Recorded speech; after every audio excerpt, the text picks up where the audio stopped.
semuanya sekitar tentang PMN.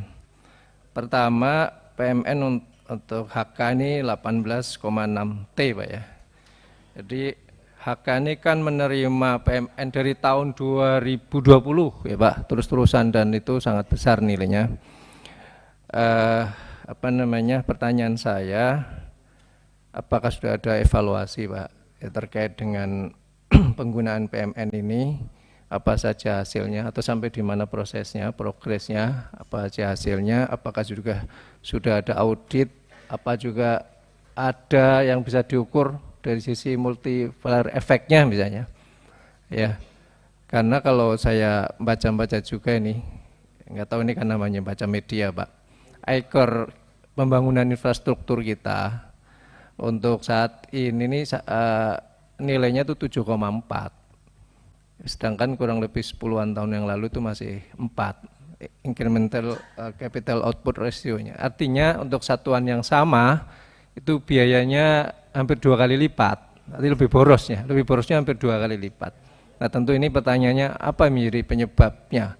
Apakah memang semata karena kenaikan harga bahan atau ada faktor-faktor lain? Ya, makanya perlu ada evaluasi, perlu ada audit, dan juga ini dampaknya udah sampai di mana sih? Dampak positif atau bahkan mungkin juga ada dampak negatif dari pemberian PMN yang 4 tahun ya, dari tahun 2020 seingat saya, berturut-turut HK ini cukup besar.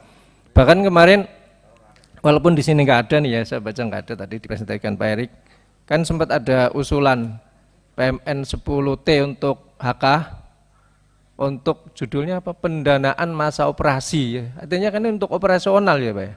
Ini kan sebetulnya buat saya agak menjadi pertanyaan juga, PMN untuk operasional dan operasional. Ini menjadi pertanyaan, walaupun ini nggak ada yang Bapak paparkan. Itu yang terkait dengan HK. Kemudian yang kedua terkait dengan PLN. Usulan kemarin kalau nggak salah kan PLN usulannya 10T Pak ya. Ini mendapatkan 5,86 T. Nah sementara saya baca lagi-lagi mohon maaf Pak, ini rujukannya di media.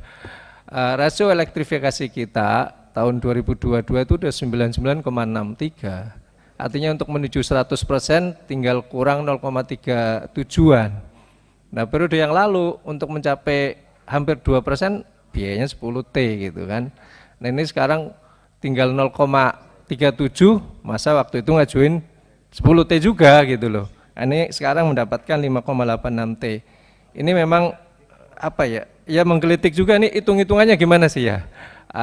Dasar perhitungannya gimana? Katakanlah kalau bahasa mudahnya untuk 1% peningkatan rasio elektrifikasi itu sebetulnya dibutuhkan dana berapa? Apakah berbeda untuk daerah-daerah misalnya di Jawa dengan daerah di sono yang daerah 3T ya, di ujung-ujung itu? Ya, apakah begitu atau gimana? Ya, ini tentu berangkat dari keawaman Pak, kita bertanya seperti itu. Saya kira itu aja Pak Pimpinan, terima kasih.